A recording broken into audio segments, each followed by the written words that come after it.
Summer's supposed to be the easy season. So why are so many people quietly Googling a therapist between summer Fridays? Because more daylight doesn't fix the hard stuff. Sometimes it just turns the volume up. Grow does therapy differently.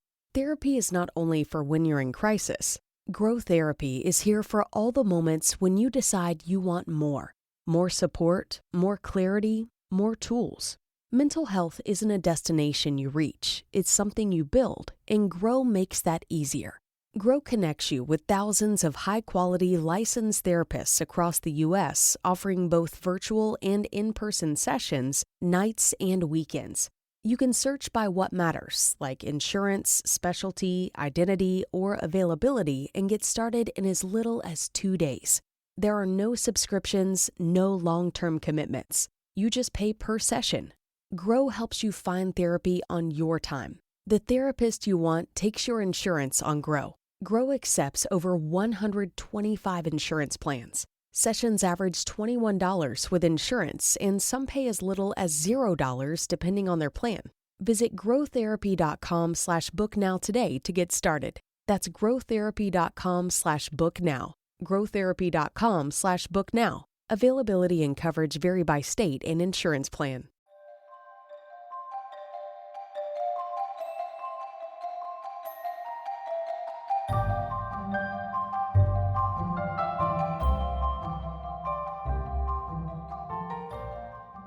Welcome back to the Ballet Help Desk podcast. My name's Jenny, and I'm joined by my co-founder, Brett.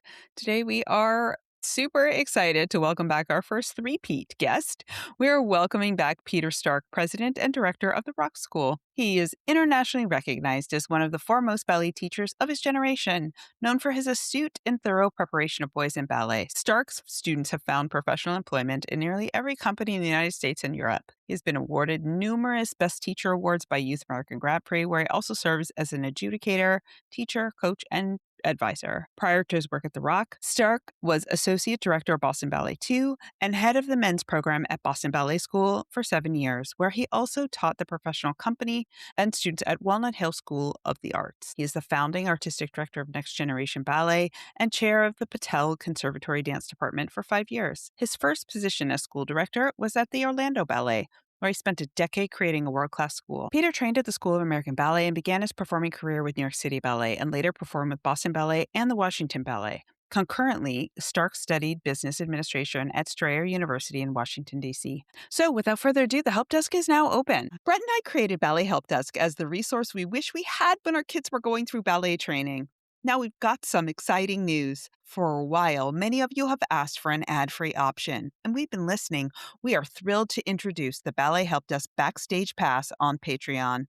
With your subscription, you will get every episode ad-free. The full back catalog, remastered with higher quality audio, and early access to the episodes before they are released publicly. As our Patreon community grows, we'll be adding new ways for you to connect more deeply with the podcast and the Ballet Help Desk community. Subscribe today. See you backstage. Peter, welcome. Thank you for having me again. It's really delightful to be here. Yeah, so it's been a while since we all chatted. So for those folks who are listening who may not know who you are, do you mind giving us just a little bit of background on you and how you ended up at The Rock? Sure. When you get old, it's hard to encapsulate your life briefly, but I will try. I'm a former dancer with New York City Ballet, Boston Ballet, and Washington Ballet. But for the last 26 years, I have been in leadership positions in schools. I was the director of the Orlando Ballet School. I'm the founding director of Next Generation Ballet in Tampa. I was the director of Boston Ballet too. And my current and last job, I am the president and director of the Rock School for Dance in Philadelphia, Pennsylvania. How did you end up at The Rock? Like what drew you to it? It was interesting. I really loved my job at Next Generation Ballet, where it was really a school that was standalone. And for personal reasons, I took the job in Boston. I love Boston Ballet. I'm a former Boston Ballet dancer. It's a great city. And I was very happy there for 7 years. And it was a fluke. I actually looked on the Dance USA website and saw that the job was open. And I knew Bo as a colleague for many years, my predecessor, Bo Spazoff. And I remembered I looked at it and thought, I have to think about this before I apply because I knew I would be a strong candidate. So I went on vacation to Maine and talked about it with my family and then put in the application and the rest was history. And at the time, Bo was ill and we were coming out of COVID.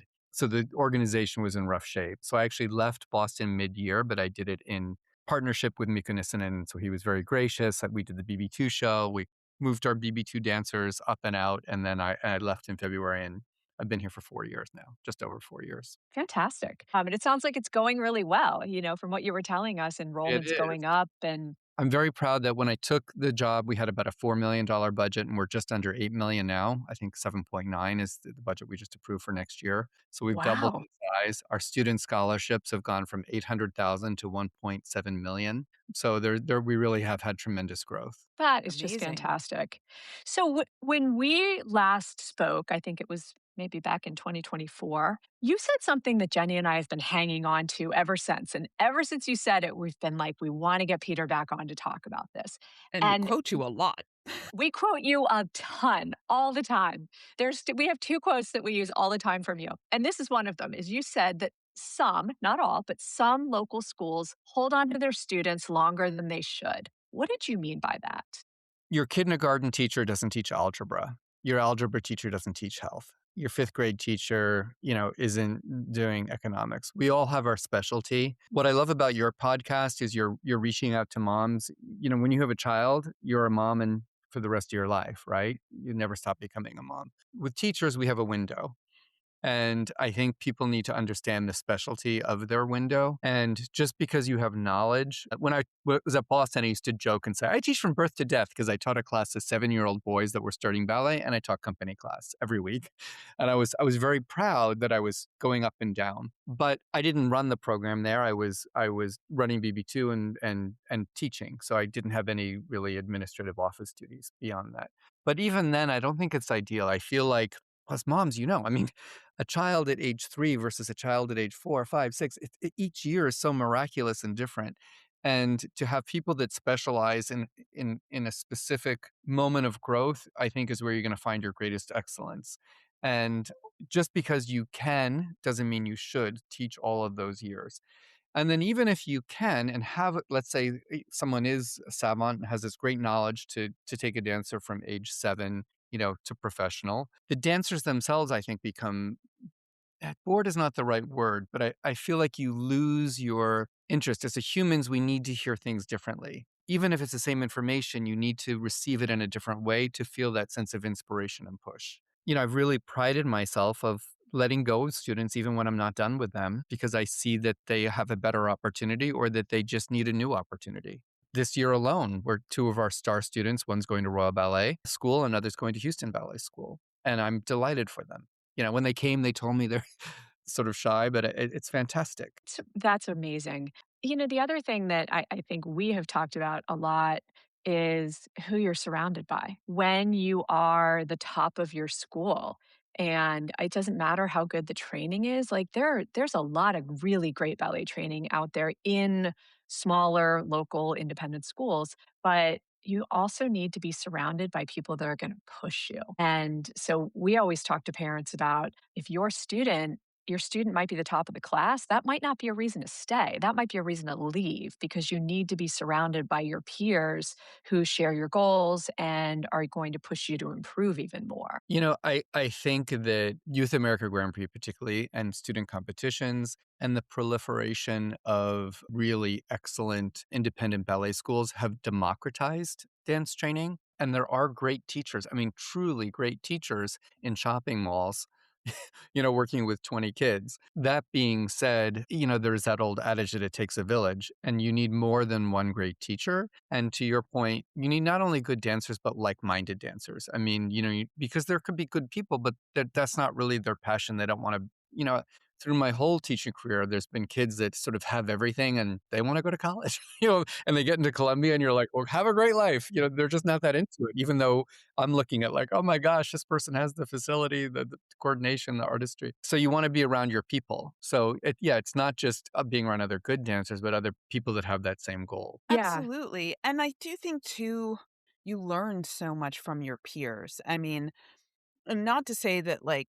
my daughter didn't have excellent teachers at San Francisco, but the fact that she was in the room with everyone who wanted the same thing she did and whoever had like flat 180 turnout. She's like, I stood behind them for months to really work on like using my hips. And then this other person, there was always someone in the room that had something that you were working on and you could chase. And so you could maybe look at the way they were approaching it, and it's just different. Well, I mean, again, going back to children, none of us learned, no one taught us how to walk, right? Nobody said, now stand up and put your right foot forward and your left arm forward, your right arm. I mean, you children just, are in the living room and they're watching everybody walk by. They grab the coffee table, they stand up, everybody screams, and they walk to the cookie. As humans, we learn by doing. Same thing with speech, right? No one really teaches us how to speak. We just hear it, and we start speaking. And certainly I can relate as an older dance teacher now.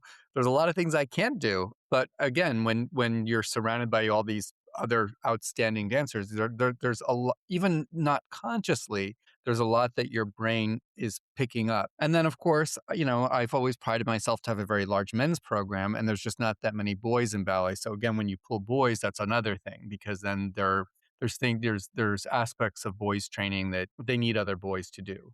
You can't be the only boy in the school. Yeah, I think that's a real tough one. My son was the only boy in his school, and his teachers sat him down and said, "You gotta go. Not because we can't train you, but because you need to be around other boys." I think that's really important. You mentioned that you came to the Rock right around COVID, right? Or Mhm. after COVID, is that right? Yeah. What kind of changes have you seen in terms of like when students are making the move to full-time training post-COVID? Because we were hearing there's been a lot of changes kind of pre and post-COVID. And then also the types of dancers that you're seeing making that move to full-time. Has that changed in any way? You might know the answer to that better than I. I will say that one of the things we're seeing at The Rock, because of what we're talking about, is that there are more students that stay with us for 1 to 2 years. When Bo was the director, again, my predecessor, Bo Spazoff, he really worked to recruit around 14 and keep kids until they graduated. So Christine Shevchenko, Isaac Hernandez, Derek Dunn, they actually graduated from our high school program. And we are seeing more now that students are coming for a shorter period of time. One of the things we do at our showcase at the end of the year is we honor all of the students that are moving on. And I give a little speech about, you're part of our ballet family, you're part of our alumni, regardless of how long you've stayed here, because everybody sort of has a different career goal. But in general, I do still do a fair amount of recruiting. I mean, our student Blake Metcalf just came in first place in the senior men's division at Youth America Grand Prix finals. He's 15 years old, so super young to get that, and is moving on to Royal Ballet School. But 2 years ago, when I saw him, he trained at his mother's studio in Florida. So she was his mom and his teacher. I had to really convince her hard, like he's got a lot of ability and he needs to leave, and he needs to leave now. And she said, well, I don't know if he's ready, and this and that. She just sent me a really lovely email today saying, well, thank you. And you were right. But, I did have to convince her that he did need to leave. It is a young person's activity. The whole career, as it ends about 33, 35, some shorter, some longer. Fortunately, I feel like directors are allowing dancers to train a little bit longer. So you're seeing directors hiring dancers closer to 20, which I think is great. But it's still early, right? So if you're really serious about it, you do need to sort of up your training around around 14, give or take. Sure, but like I think the big thing that a lot of people argue is, okay, I mean, but why can't my kids stay local? Like why do I have to leave? Because if you add up the hours and how much time they spend on the weekends, and in your opinion, with kids with professional goals, why do you think it is necessary for them to leave when you are recruiting? Like, what's the difference? Okay, so I'm going to take off my rock school director hat and put on my Boston Ballet 2 director hat, because my Perfect. job at Boston Ballet 2 was to basically take dancers who were training and then prepare them for the job of being a professional dancer. So let's forget tendus, let's forget pirouettes, let's forget splits or développés. There's a corporate culture you need to learn to survive in a ballet company. And both of you know, with children who are dancing professionally, there's a decorum of expectation in terms of how you take company class, how you respect the hierarchy within a ballet company, principal. I mean, simple little things.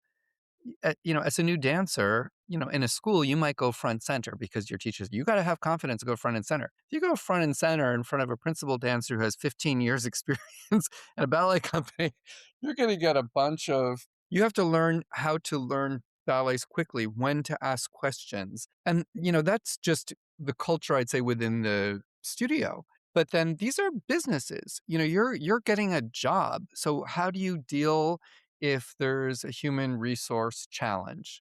Somebody is being inappropriate in the dressing room. Do you tell your mom? No, you can go to HR. There's processes of how to behave in a professional setting.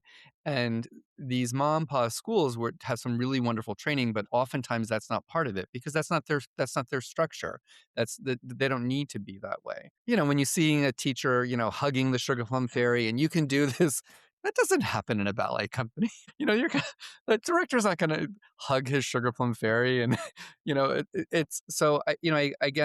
It's no discredit to their artistry or their excellence as educators. There's more to that when you're moving into a more professional environment and learning how to survive in this profession, not in this art, but in this profession. The other thing that people forget sometimes is when you're in a local school and you're at the top of the school, you're dancing all the principal parts, right? Like you're like the star of that school.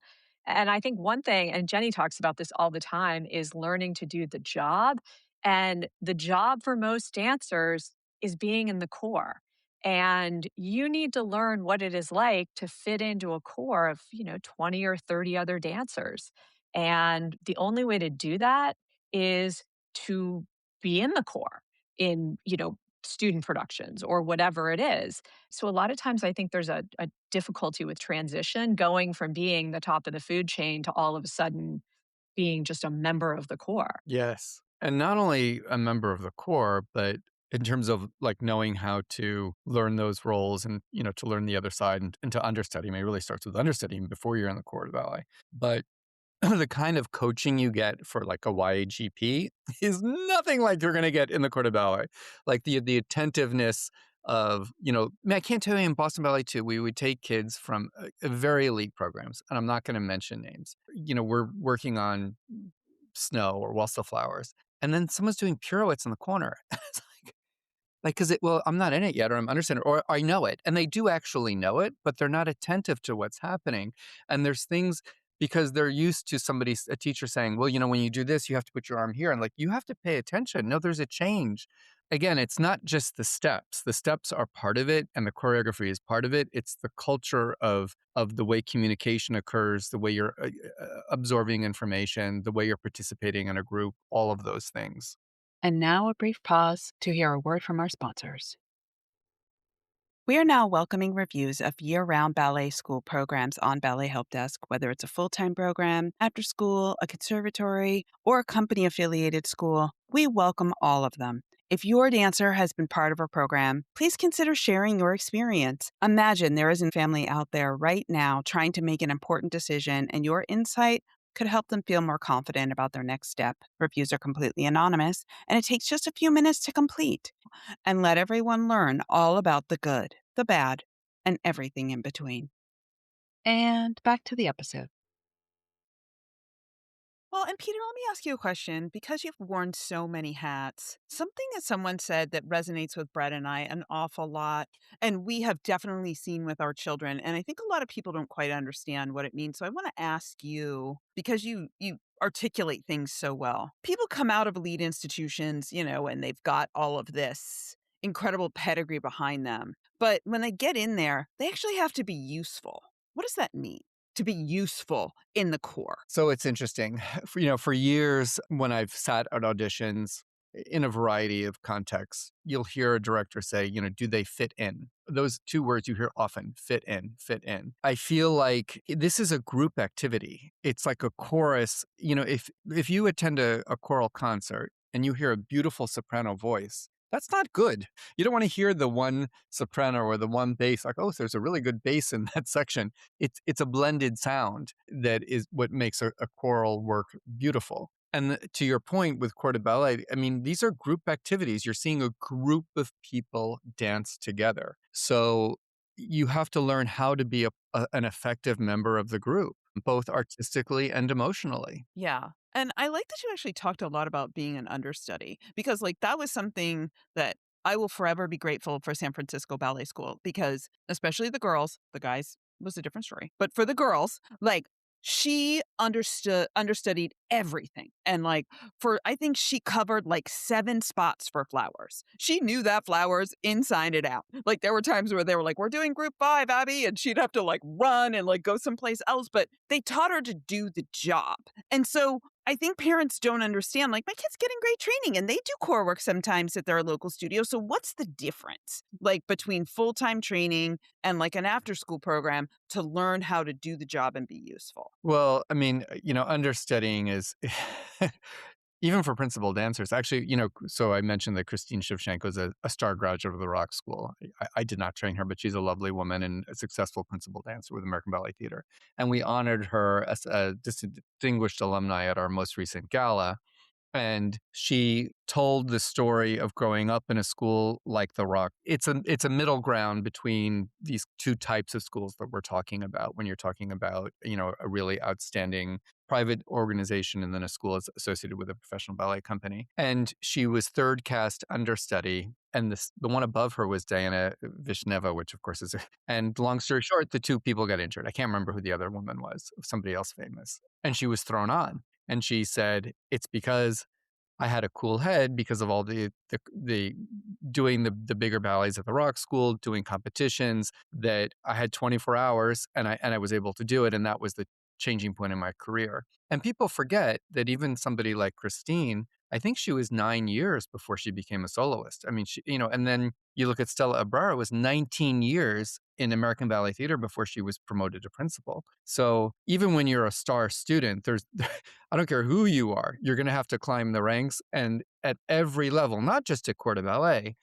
First you're understudying corps and then you get corps. Then when you're corps, you might understudy a soloist and then you get soloist. So I definitely feel like it's imperative to understand that process and to understand that students do need to move on from A to B to C. Well, I think that that is helpful information for people to chew on. So, can we talk a little bit about the kids who either want to go the BFA route or maybe don't want to dance beyond high school? Is it important for them to go to full time training, maybe if they want to attract a very competitive college? So, well, I have two thoughts on this. One is, I'm a big fan of Malcolm Gladwell, who wrote the book Outliers that I always recommend for parents to read because it talks about, people aren't talented or not. It's the opportunities that you provide, which is great that you're talking about this. It also talks about the idea of that 10,000 hours, which apparently he didn't coin, but he's known for that. It takes roughly 10 years to become an expert in anything. And I really do believe when you learn to do one thing well, you learn to do many things well.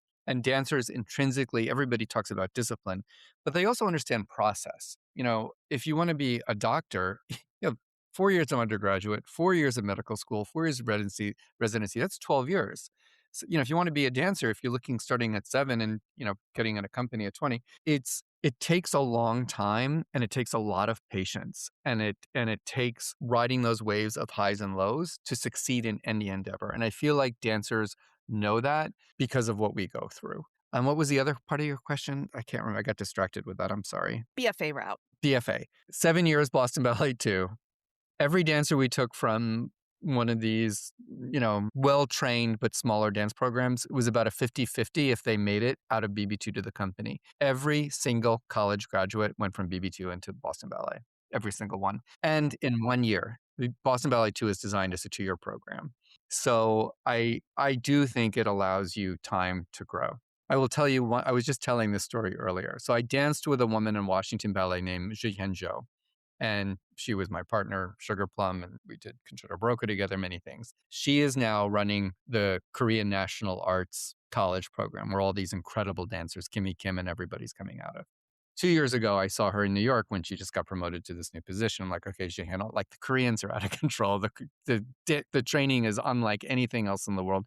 And if you look at like every competition, it's like they're up the top, and deservedly so. Like, and everybody loves them, whether you're a balancing person, Vivianova, like everybody loves them. They're great. And she's my friend, not just a colleague. Like we're friends. So we hung out together and I'm like, okay, so tell me what it is. Like, what? Like, how often do you take ballet class? What's your schedule? What's this? And she was so evasive, like it was like state secrets about everything. She only gave me one little gem. She said, you're not training long enough. They need to train a little bit longer. And if you look at these winners, even at YGP, they're 20. And they're graduating, like they're finishing their dance training at 20 or 21. And we're basically pushing to finish by 18. And I'll tell you another story. We had a student 2 years ago, Carson Wiley, who he came in third place at the YGP finals. And that year, 2 years ago, he had an offer for ABT2 and for John Cranko School. And John Cranko School was a 2-year program. And I said, what are you going to do? And I didn't pressure him. And he said, well, my dream is to be an ABT, but I think I need more training. I had a lot of injuries this past year. So anyway, long story short, he's had 2 more years of training. He danced at this YGP gala in whatever it was, February or April, and was absolutely extraordinary. He just got into Stuttgart Ballet. And I can see like the change in his physical maturity and understanding of his instrument is so great. And I'm like, my gosh, those 2 years were remarkable for him. So I am a believer in these programs and prolonging, both because I think if you're training elite, as I said earlier, if you're learning to do one thing well, you can transfer those skills to other activities. And if you are going to be a dancer, it just buys you more time. It's allowing, the souffle to stay in the oven for a little longer. You've always come on and promoted like collegiate programs. Every time you come on, it's like you give me this like shot in the arm about how great BFA programs are because, you have had such an interesting career where you've been in many different places at different levels. And so you can really see trends. So it's really nice food for thought for parents to think about. You talked about how you recruit people. Oh, go ahead. Well, and that's not what I did, by the way. I went right into New York City Ballet from School of American Ballet, and then I went back to college as a professional dancer. And fortunately, a lot of companies have that option too. I mean, I believe in education, period. There's so many studies about that the more education you have, the better quality of life you have. Not even talking money, and just in a variety of ways. And if I can be so bold, this is what concerns me about some of our current government, that we're removing equality in educational opportunities. So education is amazing. It doesn't have to be the only route, but I do think I think it's a much more viable route than was previously thought for dancers. You mean the BFA route? Yeah. Yeah. So, can I ask you a question about that? And we're getting a little bit off topic, but like one of the things we're hearing is that dancers that are coming out of BFA programs are still going into postgrad levels. They're still ending up in trainee or second company levels, but then they tend to move faster through the postgrad levels into a main company. Is that kind of what you're seeing? So my friend Greta Hodgkinson's, I never say her name right, but she was a big star with National Ballet of Canada. She is the director of the National Ballet of Canada too. And she showed me this like meme that was on social media, and it's the old woman from the Titanic that throws the necklace in the water. And it says, after level 7, 2 years of postgraduate, 3 years of trainee, apprenticeship, new artist, I finally have my core contract.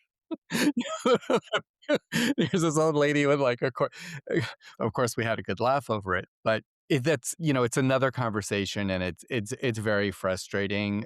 Taking off again my artistic hat and putting on my business hat, it's supply and demand, right? I mean, that drives price, right? Why are we paying more for oil? Because the Strait of Hormuz is closed and there's less oil, so we pay a higher price. There's more women particularly trying to enter this field, and dancers in generally, than there are positions available. So they're able to do it. Is it right ethically or morally? No. But I think it's a business decision that these people are making because they have limited positions, and the big ballets still sell. The biggest, of course, Nutcracker and then Swan Lake are the two still largest selling in every company worldwide. And you need a lot of people to do those ballets. Sure, you encouraging students that you have to go the BFA route versus getting on the postgrad kind of the hamster wheel? So one of the things that I'm very proud of, and one of the things that attracted me to the job at the Rock School, we're one of the few day programs that has a full academic component. So every dancer that's under the age of 18 that is a full day student at the Rock School is required to be in our academics program. We have an academics director, and then we offer English as a second language, and then we have a math tutor. It's online learning, but it's structured, and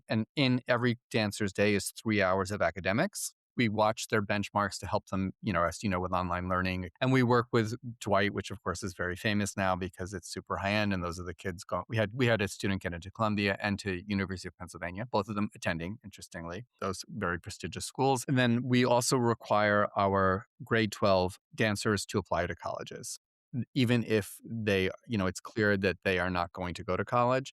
And I say, look, you can defer, but you should apply because you don't know what's going to happen. There is no guarantee that you're going to get a job. So we had one boy this year who got into Indiana and I think two other colleges and then ended up having 6 job offers. He's going to Cincinnati Ballet, which is great. But up until he got that, he was going to go to college. I mean, he really felt like, okay, well, this is going to be the best. And then because now there's a shortage of boys sort of in that entry level position right now. So a lot of people are looking, but he When you deferred. say entry level, do you mean the post-grad levels or do you mean like No, so it's apprentice paid, core? yeah. Second company paid or apprentice, yeah. I'm hearing there were a lot of people looking for boys in that range. Not school, but Interesting. yeah, And on the flip side, we heard it was just the hardest year for girls. yeah, I don't know if you saw that. yeah. Yeah. Okay. So I think I want to get a little bit back on track and continue talking about full time training. Okay. So you talked a little bit about recruiting and how you talk to families about it, about like when to leave their home school and to go into full time training. How does a dancer or their family know when it is time to leave their local studio? You know, one of the reasons why I appreciate your podcast is because it's really the parents that have to assess this information because these dancers are too young. So, and how to recruit. So basically, every teacher says, "I know, and I'm the one that has the advice, and I'm an expert." And in this field, it's one of the few fields that I mean, you cannot teach kindergarten with less credentials than you can teach advanced ballet. Anybody can teach advanced ballet. And so it's a very dangerous marketplace out there in terms of people saying that they're an expert. This is, I think, was one of the motivations of Franco De Vita and Raymond Lukens when they created the ABT training to try to create some kind of support structure to create teachers who, of course, know how to do tendus, but also know child development and this and that. And I applaud them for it. So the teacher will say, you need to stay. And then a recruiter like myself will say, you need to go. And the child just doesn't know because they don't know what they don't know. So it's up to parents to do their research. Interestingly, I will say, I have been really fortunate to teach some really outstanding talent that is doing really well in the field. In every instance, there was a very involved parent. And, teachers often complain about parents, but honestly, that those children, those artists now that are doing so well would not be where they are without their parent because the parent was processing the information. When I recruit, I talk to the parents. I don't talk to the kids. With Blake, this boy that just came in first place, it was Sherry. And interestingly, you form sort of a friendship. I mean, so Blake's mom just sent me an email saying like, I hope we can stay friends because we're in communication. It's different from a friend that you would have regularly, somebody you meet, at a park or something, or it's the parents that have to process that information because the children are not capable of doing so, in my opinion. Parent, and I'm thinking about this, and let's say it's my son and he's at a local studio. How do I know? Right? What are the things like, what are the signs I should be looking for to know that it's time to take that next step? Because I know when my son left his local studio to go to San Francisco, we were lucky. We had a teacher who sat him down and said, you got to go. But I would have never seen those signs on my own. Well, I mean, the first thing and this is where like competition is good. Likely somebody like myself will come up and make a pitch. So that's the start of somebody saying, now we have 2 options, right? Because someone's asking and then to stay. But the other thing is, and with this, and I do one of my tactics, and I don't know if I should give away all my secrets, but I will ask, if I have a good relationship with a parent, I'll ask them to be an advocate for somebody else. Like, if you'd like to talk to another parent, I'm happy to have you speak with so and so who graduated 3 years ago and is now in Stuttgart Ballet or whatever. And usually those, everybody likes to give advice and they're happy to talk about it. So I do that. And thank you for complimenting me on, for being articulate, but I spend a lot of time. I will sometimes spend several hours and sometimes it doesn't lead to anything. There's students that I've tried to recruit that I must have spent 4 hours between personal and Zoom and whatnot, and they still did not come, and others that come. So it is an education process, and it's just one by one. We have a lot of boys. I mean, I will say this summer we have 90 boys coming to our summer programs through and through. Whoa. I know. Seriously? Wow. Whoa. It's pretty tremendous. And everybody says, "How do you find them?" And I always say, "One by one, Hmm. Well, 90 and and." The Rock's been known for having boys. Like, I get phone calls all the time from parents saying, "Where are the boys?" And The Rock is always on that list. Rock. So, yeah. I mean, I'm very proud that even Jonathan Stafford spent the day with me. He came, he's the director of New York City Ballet and oversees American Ballet, and he came down to understand how it was we were training and how it was we were recruiting. So he spent the whole day with me, which was great. I appreciate that you even shared about some of the people that chose not to come. And it's not a reflection on the rock. It's more just that because you talked about how this is a very individual decision. And I have to say, it's also hard because those home studio teachers are trying to hold on to you with both hands. I mean, like when my daughter got her offer for San Francisco, the studio she was at, they were on the phone with me. They were making promises about what she was going to be able to perform and what they were going to give her and all the things. And luckily, we had some other mentors who we asked their opinion and they were like, she's got a real shot at making it as a pro.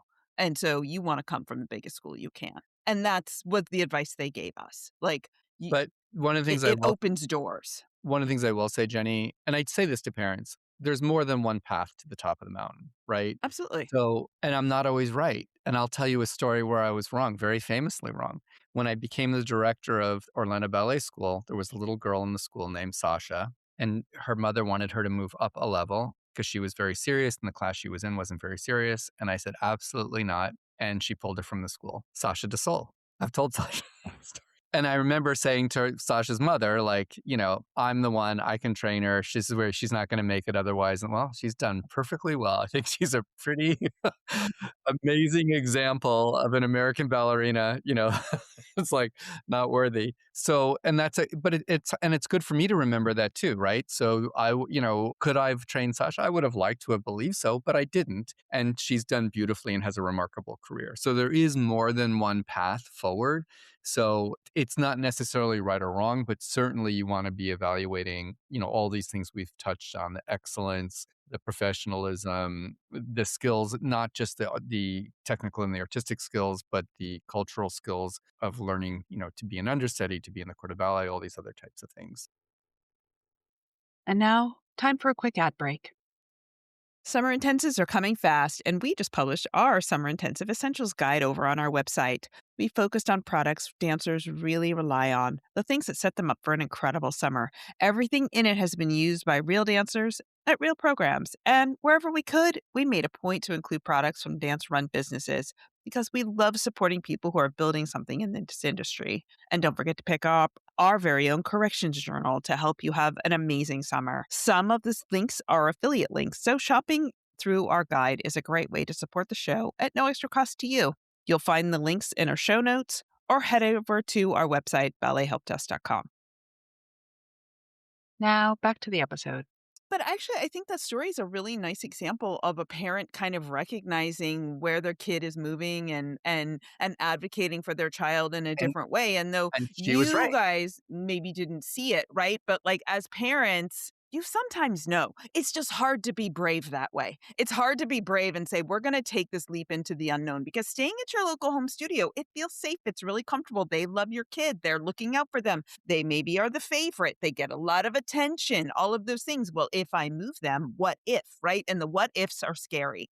And as a parent, you do have to be brave to advocate for them because your kid doesn't know. They just want to be a dancer. And they're just kind of looking to you as parents to say, help me figure this out, which is why on Ballet Help Desk, we bring in experts like you to Well, talk and about there's it. there's another moment that's actually also really important and maybe even more important, I'm not sure.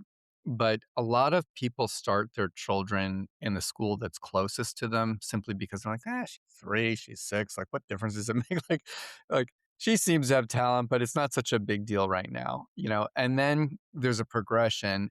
and then they make friends and it becomes a social situation. And then even before that, so because even within these local schools, there's a hierarchy of excellence, let's be honest. And that's what we see that's even more challenging because some of those kids we would like to get them like at 10, 12 into our level 1, 2 where we're starting. It's still twice a week or 3 times a week, but it's still pretty rudimentary, but it's serious. And then they come at already 14 and you're like, ugh, like you're retraining as opposed to training from the bottom. So, we're talking about elite kids that are already showing, that maybe already doing the dewdrop or the sugar plum, but there's actually even a couple of years under that, there's another kind of moment where parents need to say, God, if my kid is really interested in this, maybe I should put them in a more serious academy. And even if it's just, from that shopping center to this shopping center. And there you can really just look at the track record because you right away you can see or go to the recitals. I mean, you can tell so much from a recital,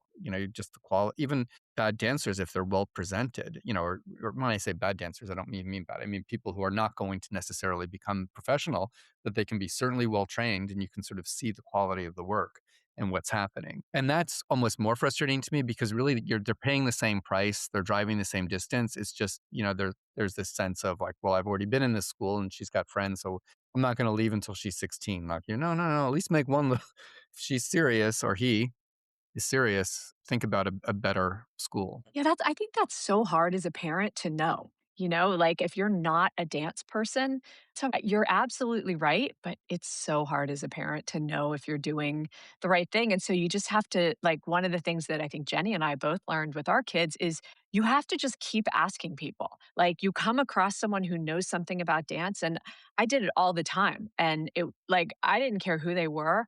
I would ask them questions about, like, how do you do this thing? Because it's so foreign to so many people. Oh, yeah. And actually, this was something that I kind of did is and you can kind of correct me if you think that this is good advice for parents. I really listened to my kid because like she was at like a competition studio and she loved ballet and everyone else kind of goofed off in class and she was like, "Mom, can we go someplace else for ballet? I want something a little bit more serious." And I was like, "Okay." Right? And then she was definitely, like, top of her class at that first one, and, like, she was like, "There's no one really pushing me, like, the teachers are, but, like." And so I was like, "Alright, let's just put you in a bigger pond." And then so I listened to her as she was asking me for more. I mean, just in general with children, it's interesting. I'm going to contradict myself. On one hand, I feel like let kids be kids as long as they want to be kids, because once you're not, you can't go back. And there's a wonderful innocence about being young. But then to play devil's advocate to my own statement, when you treat young people with maturity, it's amazing the maturity with which they respond. And you see that even with, the 4-year-olds and, hands on the hips and you're in your own bubble and don't touch anybody else and line up and no talking. And, little kids can really, and they respond, if you're calm and quiet and appropriate to, incredibly serious input and then have it and that's why I think, again, going back to the idea of like learning to do one thing well, you're learning so much of you're utilizing so much of your brain in those kinds of moments, and it doesn't surprise me that a 9-year-old can very state in a very clear and articulate manner, you know, nobody else is serious in this class, and I am, and can I have another teacher? And I've heard that story before, actually. Yeah, but sometimes as parents, you dismiss and I'm not s this is no judgment, but, lots of times it's like, "Oh, I gotta take you one more place, and oh my gosh, now I have to research this, and I don't know where to go," and whatever. I mean, so I get it. It's hard. I said before, every superstar talent I had a strong parent. Yeah. Or a mom or a dad, every single one who was involved, because it's a lot for a kid because a kid could articulate this isn't serious or something, but the parent has to do the research and then find the place that is serious. And Yeah, right. Yeah, I think I really underestimated that, how much involvement, and I'm not saying that you need to be like a crazy stage parent, but there's a lot of research that goes into this, especially if you are coming from a foundation of 0 and you know nothing. I really underestimated that when my son was younger. Yeah. I have to be honest, I was very intentional because I didn't know anything. And she had this kind of big dream, and I was like, "Okay, well, I guess it's up to me to figure this out." And yeah, so, right. I did, and I sought out mentors and people to help and, trusted voices, and I listened to her. And those are the ways you help propel your kid forward because you don't know until you do. It's all about trying to find those next step resources. Okay, so I want us to turn to kind of the other side of the table, which is how you are looking at students. So, a lot of students, one of the main ways into a school like The Rock or, a company affiliated school is through the summer, right? Like, and I know you guys recruit for your full time training through the summer. What are you guys looking at when you are evaluating students that are in your summer program that are looking for full time placement? Well, first of all, and I'll come back to it, but I will say one of the things that's happening now is that I actually think summer is a late time to prepare to leave by fall. And I see it even more familially and emotionally. It's a big step for a young child, and even a 17-year-old. I mean, it's hard. You need to almost a year to plan. So I almost feel like it's a 2 summer plan. There's a summer to try out the program. You go back to your home school, and then you Zoom with the school, you do your research, talk to other moms, and then you come back the next summer and then go into the program. So do you think it's changing where it's like no longer like, okay, you have 2 weeks to make a decision, pack your stuff and move? It's starting to change. And the other big thing that is new, it may not be new to you, but it's new to me, is short term stay. It's really a wonderful thing because I actually think students can, because also, when people come to me and say, what summer program? Honestly, most summer programs are pretty fine. They're all about 4 or 5 hours a day of training. They all have guest teachers. They all have a dormitory. They have some kind of cafeteria that's providing decent food. Summer programs are not that different, in my opinion. But the year programs are tremendously different because of the resources that are provided to the students. So really you want to, and then the teachers that are teaching during the year is a much smaller group and than the myriad of summer teachers. And the summer you have the professional dancers come, and the kids love that because they're beautiful and they can move and lift their legs and jump, but they don't necessarily the best teachers. They just are good examples and inspiring to be in the room with. So to do a short-term stay during the year, I think is really advantageous for both the school and the student. The student can kind of get a sense of what the day is like, including the downtime, because usually year programs you're doing a little less during the day than you are during the summer, or it's more spread out. Right, because summer everybody wants a compact schedule. Who the teachers are and things like that. I will tell you honestly that I've been, as I said, 26 years in these school leadership positions. I'm really changing what I'm looking for in a dancer.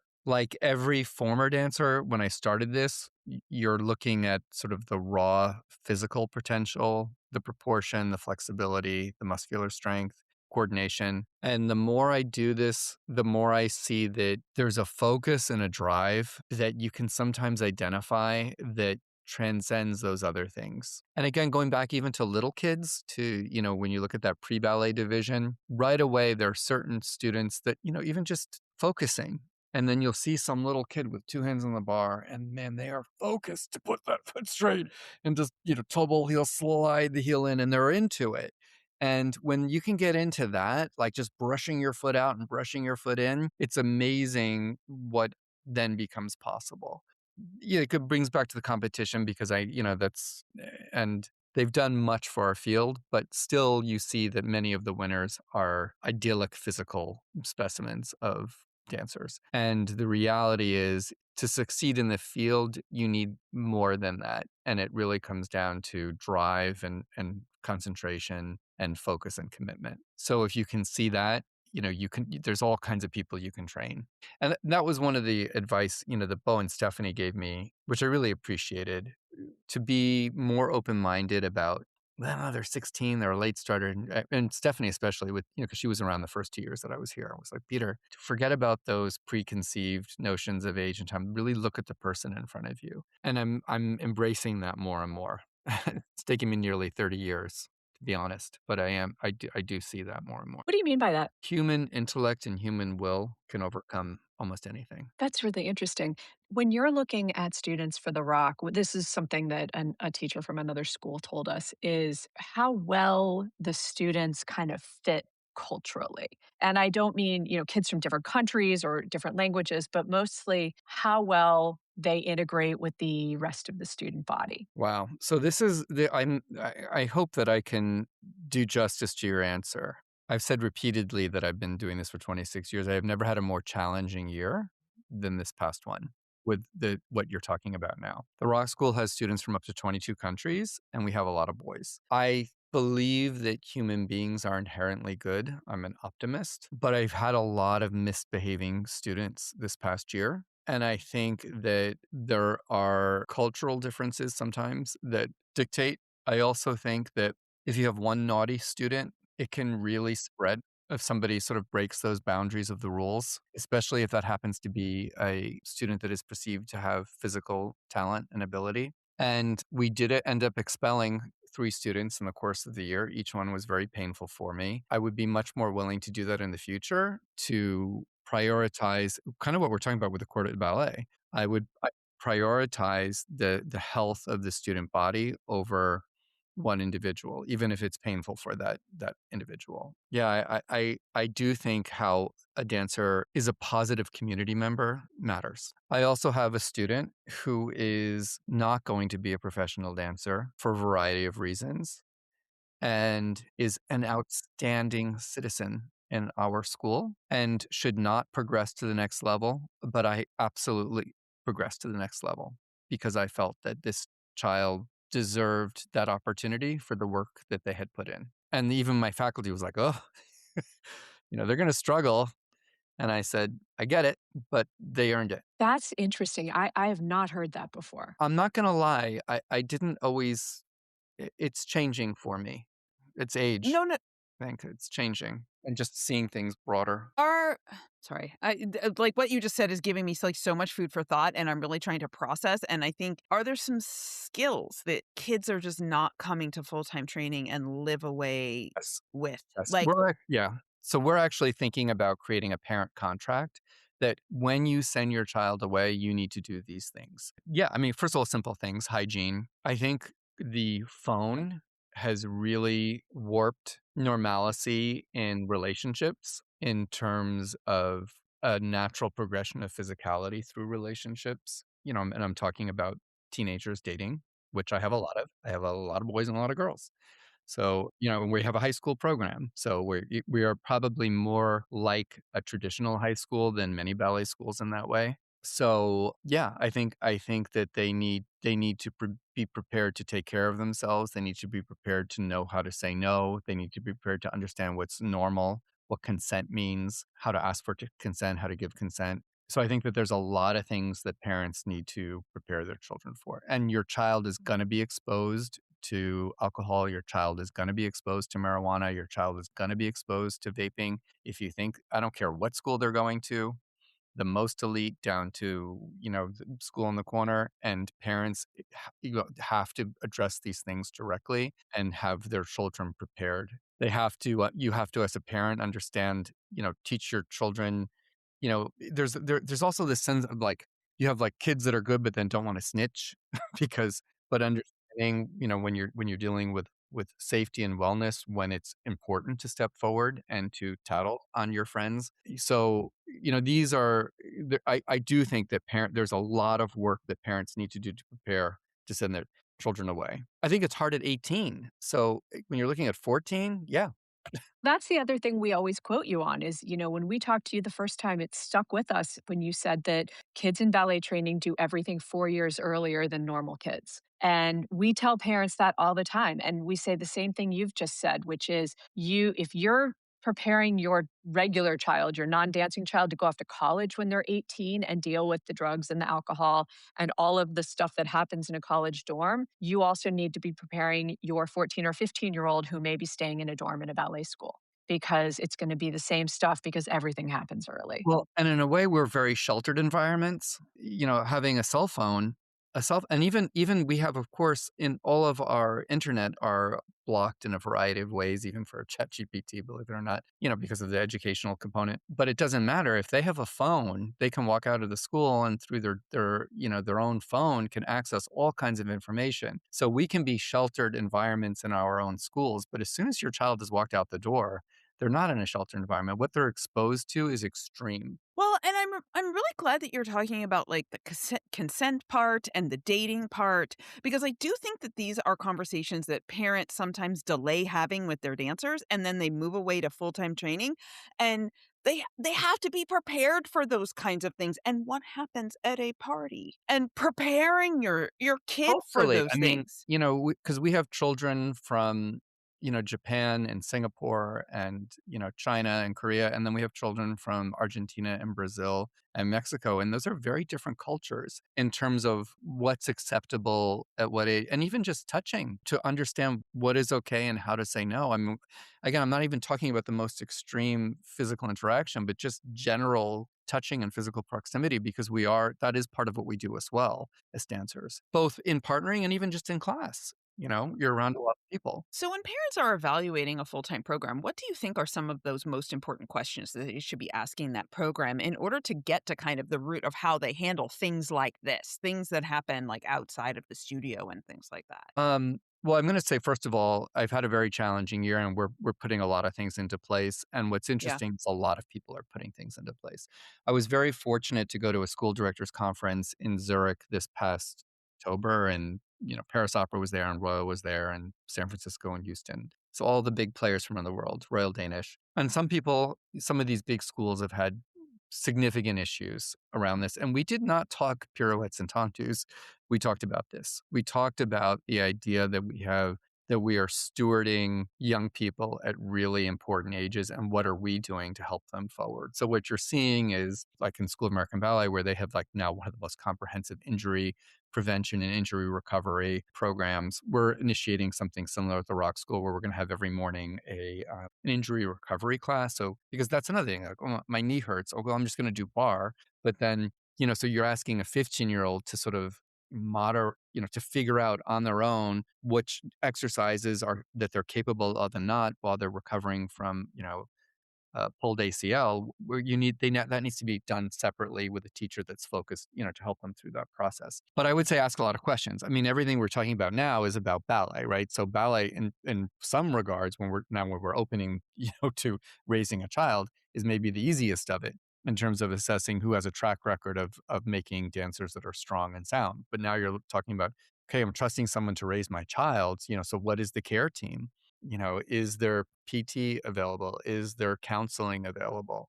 Even big schools, I don't want to throw my colleagues under the bus, do not have comprehensive academics programs the way the Rock do. Do not say that those kids have to sit for 3 hours. Do those kids complain all the time and hate it? Yes, but they all graduate high school on time, every single one. Mhm. One got into UPenn, Ivy League, one got into Columbia, Ivy League this year. And not all of them want to do that, but it's important to finish high school. It's asking a lot of questions and looking at the whole care team, meeting the care team, and understanding what the commitment is from the organization. I think that those are questions that parents forget to ask about a lot because caring for your child, because it is now becoming a parental partnership It is. because Very much is. I'm going to say something else, and this is just coming to my mind as I'm speaking to you. And I can see I'm very transparent because I don't know how else to be. But the roommate situation is also really important. That actually becomes a mini family almost more than and because we do a formal graduation every year, an academic graduation. So the kids that graduate from high, because not all of them, talking about earlier, like some of them come for just when they're 14 to 15 or whatever, so they're coming and going at different times. But every year we graduate about 12 kids from high school. And regardless of what program they've done, we do a cap and ground with speeches and all of that. And all of the kids that give speeches talk about their roommates as their family. And your roommates, like they're yes, there's all this support system of adults, but those kids are really like in one regard, sort of raising them. So they become a family unit, that dorm room. So I also would say it's very important when you're sending your child away for the year to meet the other families involved that are in that dorm room. Because also even if it's a good kid, if another family has a very different set of values, there's a lot of different ways to raise your kid that could affect your child very much so. I would say even more than the resident managers and all of that. yes. You just gave me huge food for thought because that is something that I think we underestimate because that's who influences and spend an incredible amount of time with that person. I'll Get tell you a true information out story. there.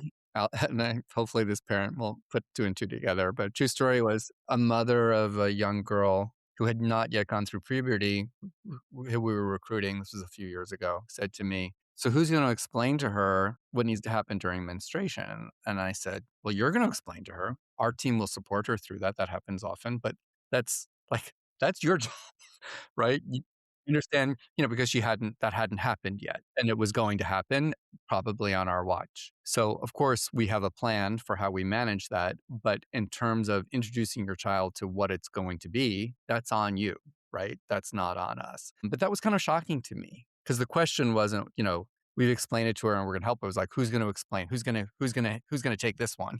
And, I understand the concern from the parent, but I also felt like, again, that's something that, and by the way, I don't do that for obvious reasons, but I do have team members that do. And it happens often. It actually happens often during the summer program when we're not prepared. We haven't had the conversation with the parent and because we have 60 kids in the dorm. So that's a much smaller cohort and we manage that very well. But in the summer, it's a lot of kids coming in. And that often happens during the summer. And then a teacher has to jump on that and handle it. But we have a plan in place for that. So, you were talking about communication, right? And one of the things that we've noticed raising our kids and watching them go through ballet training with communication specifically, and it sounds like you guys have kind of a formal process for dealing with a lot of this stuff, but a lot of communication, especially when it comes to next steps for a student or their future, can often be really casual. Like the example we always use is a kid is at a summer program and a teacher kind of slides up next to them and says, "What are your plans for the fall?" And I do Which that. is really yeah, which is, and that's code for we're recruiting you to come for year round. But I mean, both of our kids have had those questions asked of them, and they're sort of like, "Oh, well, I'm going back to San Francisco, right?" Or I'm going to San Francisco, or whatever it is. They don't realize that that's coded language for this is the beginning of the recruiting process. So when a dancer has that happen to them, right? Like when a teacher slides up to them, how should they handle that? And So have you heard it all? Like, have you yeah, well, heard unfortunately, I everything? couldn't have. Last summer, I don't remember, there was a boy that I thought had a lot of ability. So I started the question by saying, "Where are you from?" Because that's always it's a safer because and I think he said Montana or Nebraska or something, place that I knew that had no major school. So then right away I was like, "Aha!"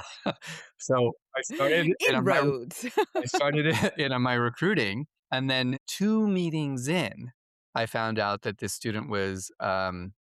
young dancer was already a student at the Colorado Ballet School, which is a very fine school associated with the company, and I have great respect for the organization. And it put me in a really awkward position because normally if they're in another school that's comparable or, more we all whatever, but I Mhm. back but I already made the offer saying, "We want you. I'd give you full scholarship, blah, blah." And then they ended up saying, "No, I'm committed to Colorado. I'm going to stay and blah, blah, blah." But then my colleague at Colorado reached out and said, "By the way, this happened." And I had to apologize, Erica Fitzpatrick, called me on it, and she was absolutely right. That was not appropriate for me to be reaching out to a student in that way. And I told her, I said, "Honestly, I first asked the question and they said Montana or whatever it was. And they're like, well, that's right. That's where they're from and blah, blah." And we got through it and So we're fine. But so you do have to be careful. But I do think a dancer needs to be honest because I think when I asked that individual, "Where are you from?" What I really wanted to hear is, "Well, I'm from Montana, but I'm training at this Colorado Ballet School." And when my students get offers, and you take the ones YGP, sometimes they get 7, 8 offers. You need to say thank you, and you need to be very direct about where you're training. Like, yeah, for instance, Blake he did Prix de Lausanne and had the offer for Royal. Then he did YGP. I said, "Do not take any of the scholarship classes. You already have a scholarship. There's no reason." And then at one point, John Cranko reached out and to his parent or something, and I said, "Just tell them he has a scholarship. Like you have an accepted scholarship. There's nothing to be ashamed of. You're committed somewhere. Just be direct." So I definitely feel like students need to be direct. yeah, I mean, you can be vague and still be direct. I mean, Exactly. Yeah. and just kind of see what else is happening. Like my kid was always really clear. Like I'm at San Francisco. And I didn't realize that there was kind of this unspoken no poaching rule. That's interesting. Yeah, I think it's professional courtesy. A few Mhm. years ago, we had a boy that was at our summer program that came from School of American Ballet, and of course, I wasn't going to recruit him because he was at SAB. And then we also have an audition that you can sign up for, and he showed up to the audition. So I approached him and I said, "You're at School of American Ballet. I just want to be careful. You realize you're auditioning for the Rock School." And he said, "Well, I want to leave in the sun," and he did leave. But yeah, I would not have ever, if I know that they're from San Francisco or SAB or Colorado, and I would, sort of expect the same. It doesn't So always happen, that's but I think it's the right thing to do. But this is very helpful because, like, let's say you're interested in leaving a place, right? You And better so, express like, that. right, you need to express that because, like, what my kid noticed is that every time someone approached her and was like, "Hey, Abby, what are you doing for next year?" She's like, "Oh, I'm going back to San Francisco." And they were like, "Great, have a good year." And that was the end of the conversation, Yeah, right? that's common. And so I said to her, like, "Hey, Abby, if you were interested in staying there, you should have said, like, I'm at San Francisco, but I'm kind of interested in maybe looking at alternate training paths, Absolutely. right? Or something like that, and give them that information." So, as information for our listeners, if you are at a school and you maybe are interested in looking for something else, let that be known because there is this professional courtesy where you don't poach. Yeah, and for professional dancers as well. Mhm. If you're a professional dancer, I'm just going to make something up from Boston Ballet, and you take company class with Miami City Ballet, they're not going to offer you a contract. If you say, "I'm at Boston, my contract's up, I'm very interested in dancing here," you have a, you know, Yes. Okay. So that goes back to the communication part. Be clear about what your intentions are and what you are interested in. I 100%, think that that is very helpful. 100%. So I want to ask you a question about I want to get back to kind of when to leave and when to go to full-time training because I think I don't know if we were talking about this before we started recording or after, but we've gotten depending on the program, the different postgrad programs, we've gotten different messages about the kinds of dancers that they take into their postgrad programs. So as families are thinking about like when and if their kids should leave for full-time training prior to postgrad, what advice do you have for them in terms of how to position themselves to become the most competitive? And the reason I say that is when we interviewed Jen Summers at Houston, she was pretty clear that they don't take students into HB2 that have not been in major full time training programs. Other places we spoke with said, yeah, I mean, they didn't say it happened all the time, but they said, we have in the past taken students into our postgrad levels from local schools. But if a dancer has professional aspirations, but they're really unsure about whether or not they want to go away for full time training, what advice do you have for them to position themselves to be as competitive as possible in the marketplace, given the job market today? Well, to comment on Houston Ballet too, we have a dancer that left the Rock School 2 years ago. They went to train for 1 year at Paris Opera, 1 year at Dutch National, and they just got into Houston Ballet too for this next. And so you see that. You see, it's a strong pedigree that you see somebody that's trained at Paris. All the formative training actually grew up at the Rock School from age 3, and then Paris Opera, then Dutch National. I think it does go back to you want to make sure that there's an emotional and cultural readiness beyond balletic readiness. And I did see that with Boston Ballet too. We had these great kids come in that were competition winners and they were, 8 pirouettes and this and that, but they're doing pirouettes on the side and not understudying Waltz of the Flowers. And that happened often actually. So, and Miko still, if he felt, Miko still has a gut reaction with dancers. So he would still take dancers but it was always a challenge and it became a challenge for the team. And yeah, I do feel like for lack of a better adjective, there's just a cultural readiness of being in a bigger organization, of being with other serious, like-minded young dancers who know how to behave in a group together and not just Cordobella, behave in a class together. There's a seriousness, a decorum that readies you for the field. It is a difficult field. It's not as warm, I would say, and you both are moms, as some of these schools can be, which can be really lovely and wonderful, but you do have to prepare for it. The other thing, I think, just very practically, I'm a Columbia dropout. I got into my father was a teacher, and then when I got into Columbia right when I joined New York City Ballet. I did one semester and I dropped out, and then I finished college at a Strayer University, which was it's like a small private school in the Washington D.C. area that government people go Yeah. to because you have to get like have certain degrees to get to move to the next level within the federal government, and I had some really outstanding professors, but certainly had I graduated from Columbia, the pedigree would have been much stronger than Strayer University. Some of that is perception, maybe not reality, and some of that is reality, but there is gravitas, if you are coming from a bigger organization that helps your resume. And young people are, we help our graduates with resume. And, an 18-year-old doesn't really have a resume. So, so if you're thinking about what's on your resume, top 12 at YAGP, okay, that's one.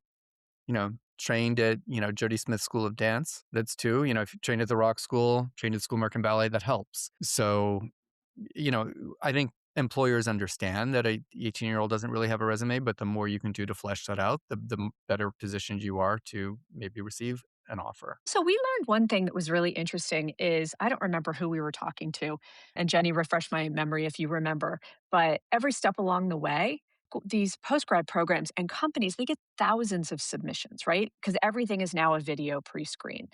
And Years ago, 4 years ago, we'd get 3,000 for Boston Ballet. right, exactly. And so Video. they don't all get watched. And so one thing that was pointed out to us is look, if your student is at a San Francisco or an SAB or a Houston and that's on their resume, there's a strong chance that their video might get watched ahead of some where people That aren't and familiar with the school. the field is this big. The other thing is that sometimes we send to a friend. If anybody says they can get you a job, they're lying. Because even when I was director of Boston Ballet too, I couldn't get people into Boston Ballet. However, you can sometimes get a video watched. So, if I feel like a dancer is a strong match, the other thing is that, and I have some directors that trust me because, I've sent them recommendations. So if I give a recommendation, they're not going to get a job, but they'll look at the video. And sometimes that's a start just to look at the video to see if you can even be invited to audition. Absolutely. And, we tell parents all the time it's not just former teachers, it's your peer group, which goes back to the cultural thing. Like, once you're in the professional world, the way you get not your first job, but, well, some kids, their first job is coming into company class with your friend who dances for the And company. and we all know each other. I mean, I graduated high school with Margaret Tracy, who's the director of Paris National Ballet School. Peter Bull and I went to School of American Ballet together. You know, Adam Skloot and I used to take class together in New York. I mean, like, I met John Stafford when he was 15 years old when I was guesting at CPYB. Like, the longer you're in the field, like, we all know each other. So it helps if you have, the people of reputation know each other because we've been at this a long time. Yeah. I mean, everyone's like 2 degrees of separation. Exactly. So, in your experience, when a teacher recognizes that a student needs more than a school can offer, who initiates that conversation with the family and how does that tend to go? So you're asking about recruiting. I would say that I am a very strong recruiter and I take that on personally. In every organization, it's done a little differently. I know that for many years, Claudio Munoz was the primary recruiter for Houston Ballet. He's backed off a little bit in recent years. Usually there's one or two people that are doing it within the organization. Sometimes it's the director, sometimes not. Yeah. So what about from the local school standpoint? Like when my son was in his local school, and I have learned over the years this is quite unusual. His teachers had coffee with us. And we thought he was being kicked out of the school, and he kind of was, but not for the reasons we thought it was. But they sat us down and said, for this reason and this reason and this reason, we think he needs to make a move. I And we mean, didn't want him to leave. yeah, I mean, to you sort of indicated before that that was unusual, and it is unusual. And some of it is because schools, especially with boys, they have to put on shows and they need the cavalier. And some of it is ego of the teachers. They don't want to let their star student go too soon. I wouldn't count on your local school doing with that. I think that's an unusual situation, Brett. I would say that's probably not going to happen. So I think as a parent, we talked about like listening to your kid, what they're saying about it, doing your research. And then if somebody does make an offer, even if it's, let's say it's an offer that isn't, that you don't think is a good one, a middle, small size organization that's recruiting, but hear them out because they might have some reasons and that might then sparked the thought, well, you know what, this isn't the right one, but maybe there is another school and maybe we should do some research and do some auditions. And the other thing is, I think everybody's waiting, to be tapped on the head YGP with a scholarship. But, the old fashioned way works too. You just reach out to a school. When is there an audition? How do I audition?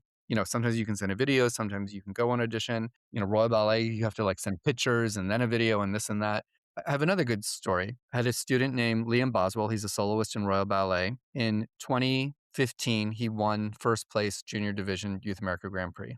He had in the finals, every offer except for Royal Ballet. Royal Ballet, and they said, that's not a match. And he said, I just want Royal. So I said, well, come back, train with me. And that was the year I moved from Next Gen to Boston. So the family moved with me to Boston. He trained at Boston. He sent a video to Royal Ballet. He just auditioned regularly, got into school, just plain old, just sent an audition, got into school, graduated. Now he's a soloist. So, YGP can be great, but you can also just audition and that can work too. I actually am glad you're saying that because I do think because in competitions, everyone talks about the scholarship offers, all these things. And so people are just waiting like, maybe it's my turn or maybe my kid isn't good enough.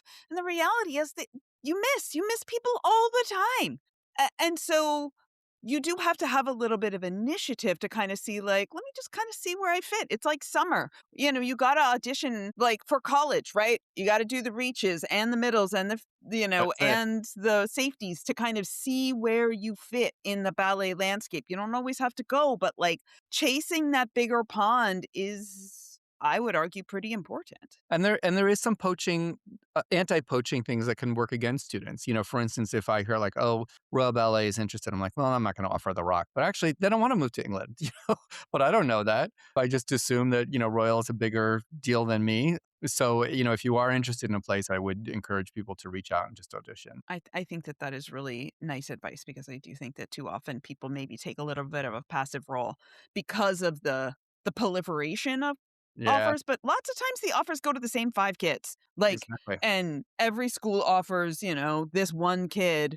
And so they're talking about all of it, but then it's not always the right thing. Hold on. So the ballet training landscape has changed so much in the last several years. Have those changes affected the way you talk to dancers about the industry and the next steps compared to where you were when you were at Orlando or Next Generation? Yes.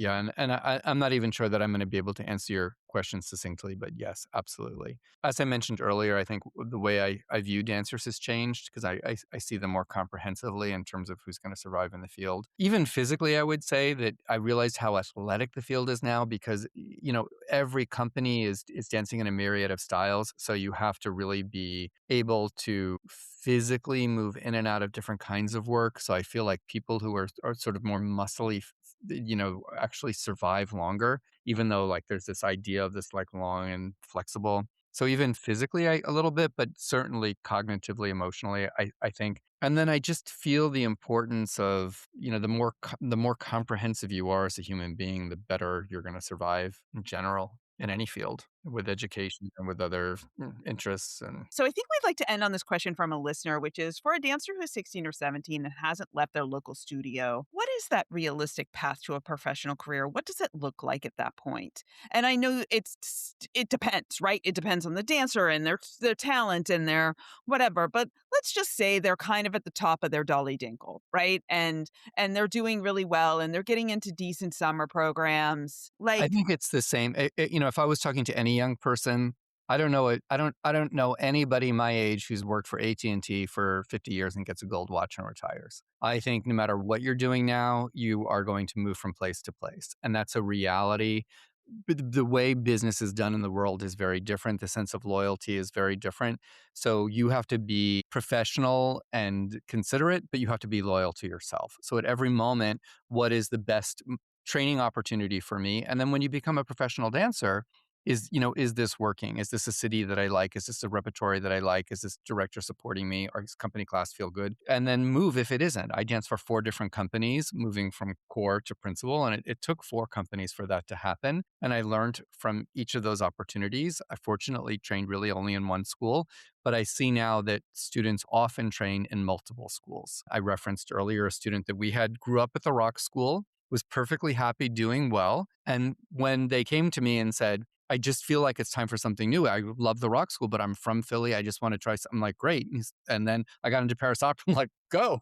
But then 1 year in Paris Opera, did not work out because, because of the age, you have to like audition and blah, blah, blah. And then went to Dutch National and now just got into Houston Ballet too.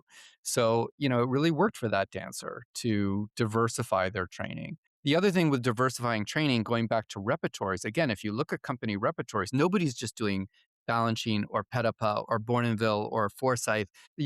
They're all doing all these different things. So actually diversifying your education as a dancer is going to make you more employable because you're going to be able to say, okay, now I'm doing Allegro Brown. I have a straight leg, straight arm.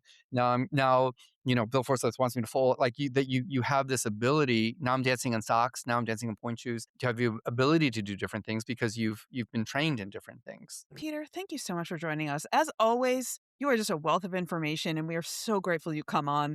Thank you so much for joining us today. Thank you for having me, and thank you for doing what you do. If you're enjoying the Ballet Help Desk podcast, please take a moment and subscribe, rate, and drop us a review on Apple Podcasts or wherever you listen. And while you're at it, don't forget to swipe that auto-download button so you never miss an episode. Thanks so much for your support. Until next time, the Help Desk is now closed. Summer is here, which means we all want to look and feel our best. A GLP-1 may be right for you. Visit orderlymeds.com to learn more about which GLP-1 you could be eligible for. Getting started is fast, easy, and happens virtually through telemedicine from licensed professionals. Check it out for yourself. Go to orderlymeds.com/podcast. That's orderlymeds.com/podcast. Taking care of yourself feels great. Compounded medications are not FDA approved. Eligibility required and determined by a licensed provider. Individual results may vary. See website for details.